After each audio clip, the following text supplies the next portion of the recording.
An uncontrolled fire raging at a fertilizer plant in the U.S. state of North Carolina forced the evacuations of thousands of people as firefighters warned that chemicals at the site could cause a large explosion.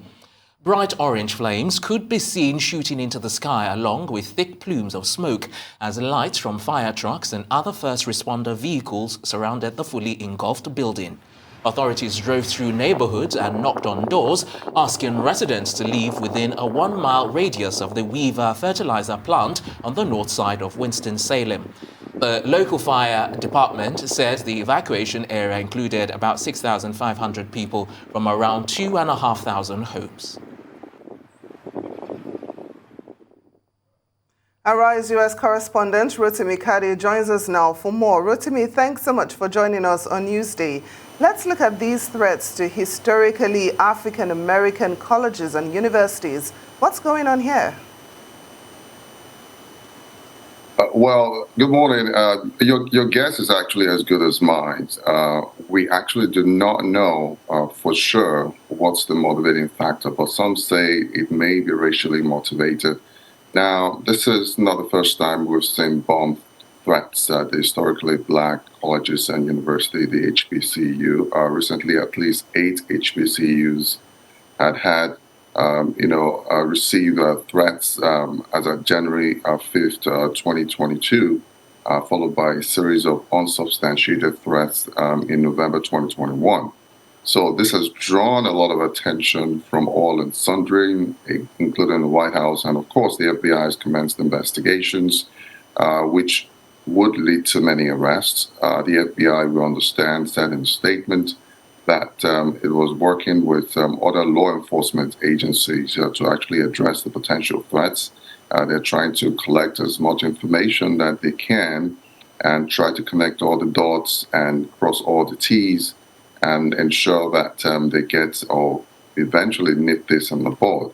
However, a man was actually arrested in Florida who actually claimed that he's a neo-Nazist and member, and he threatened to actually detonate bombs at a black-owned university in Daytona Beach, somewhere in Florida. Police authorities in many of those schools have said that so far there's absolutely no substantial threats. Most of the threats are not credible, but they are taking precautions such as sweeping campus buildings and of course moving to remote learning. And these threats, are they being taken seriously by the highest levels? We do know that they're being taken seriously. But as we heard a moment ago, the White House, it's been suggested that there's a link to Black History Month as well. What can you tell us about this briefly?